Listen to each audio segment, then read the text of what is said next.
आप देख रहे हैं समाचार एजेंसी ऑफ इंडिया में साई न्यूज। नमस्कार दोस्तों, समाचार एजेंसी ऑफ इंडिया की साई न्यूज में लिमटी की लालटेन के 623वें एपिसोड में एक बार फिर आपका स्वागत है। आज हम चर्चा करने जा रहे हैं चुनाव आयोग के द्वारा चुनावों की घोषणा कर दी गई है, बज गई है रणभेरी अवांछनीय आरोप प्रत्यारोपों पर कैसे लग पाएगी लगाम। 7 चरणों में चुनाव होने हैं। 47 दिन तक कई प्रत्याशियों के भाग्य ईवीएम बंद रहेंगे। 47 दिन का समय बहुत होता है। लिमटी की लालटेन के 623वें एपिसोड में एक बार फिर आपका स्वागत है। 18वीं लोकसभा के लिए मुनादी हो चुकी है। इसके बाद इस बार लोकसभा की 543 सीटों के लिए 7 चरणों में चुनाव होंगे। लगभग 47 दिन तक अनेक प्रत्याशियों का भाग्य ईवीएम में कैद रहेगा।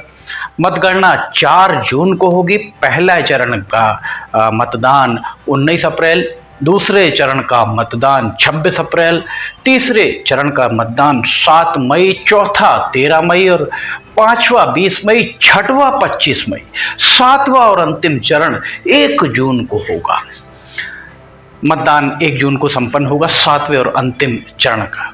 चुनाव की घोषणा के साथ ही आदर्श आचरण संहिता प्रभावी भी हो गई है। इस बार 18 से 19 आयु वर्ग की 85 लाख महिला मतदाता है। इसके अलावा 19 से 29 साल के मतदाताओं की संख्या 19 करोड़ 74 लाख है। 85 साल से अधिक आयु वर्ग के मतदाता घर से ही मतदान कर सकेंगे, जैसी विधानसभा में कुछ राज्यों में सुविधाएं दी गई थी।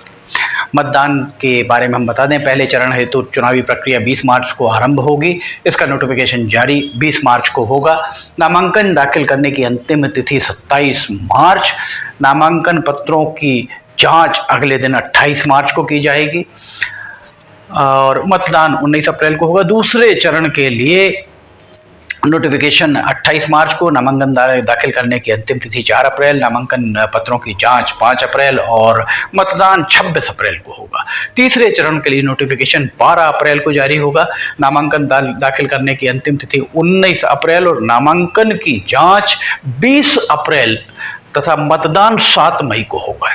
चौथे चरण के लिए नोटिफिकेशन 18 अप्रैल, नामांकन दाखिल करने की अंतिम तिथि 25 अप्रैल, नामांकनों की जांच 26 अप्रैल को, एक दिन बाद ही जांच हो जाती है। मतदान 13 मई को संपन्न होगा। 5वें चरण की अगर हम बात करें तो 5वें चरण के लिए नोटिफिकेशन 26 अप्रैल को, नामांकन दाखिल करने की अंतिम तिथि 3 मई, नामांकन पत्रों की जांच 4 मई को होगी और मतदान 20 मई को संपन्न होगा। 6वें चरण के लिए नोटिफिकेशन 29 अप्रैल को जारी होगा।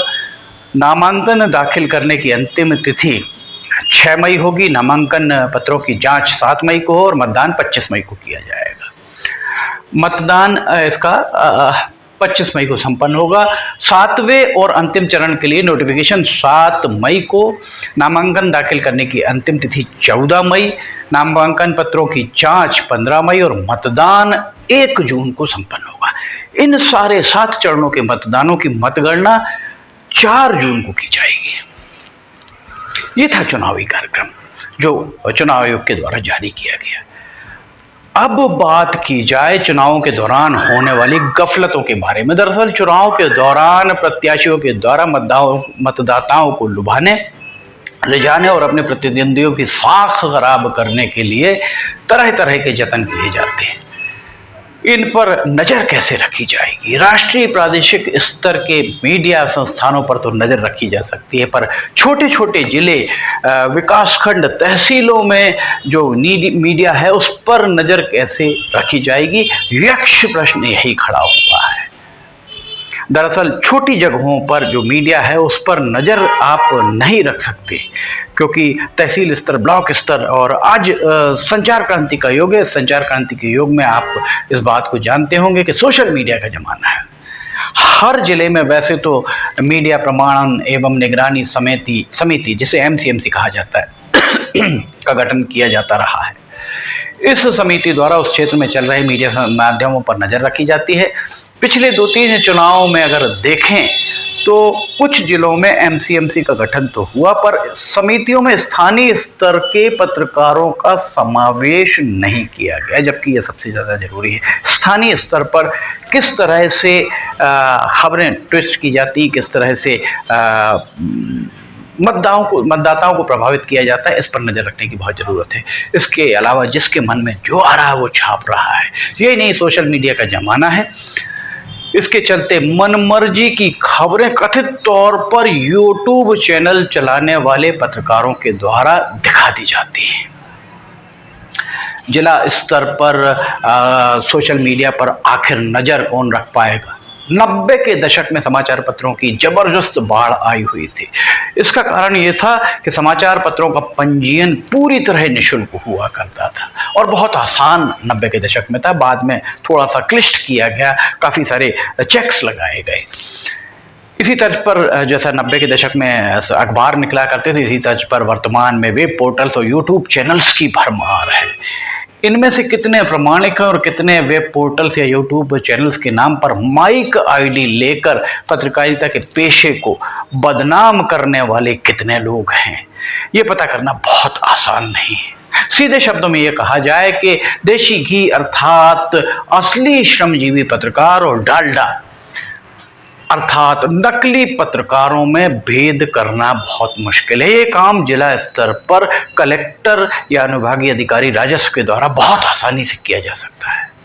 बहरहाल, नेताओं के द्वारा एक दूसरे पर लांछन लगाते हुए जिस भाषा का उपयोग किया जाता है, उस भाषा को उचित नहीं माना जा सकता है।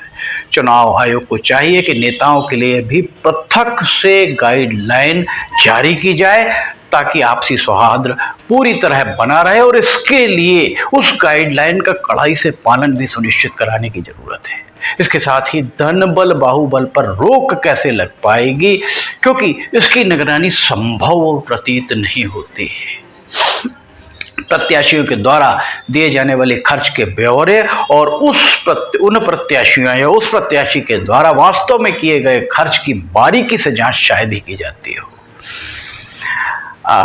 इसका कहने का तात्पर्य सिर्फ इतना कि वास्तव में कितना खर्च हुआ है और वो कागजों पर क्या दर्शा रहा है, इसमें काफ़ी अंतर मिल सकता है अगर बारीकी से जांच की जाए। टी एन शेषन जब चुनाव आयुक्त थे, उनके द्वारा इसे बहुत बारीकी से छन्ना लगाकर छाना जाता था।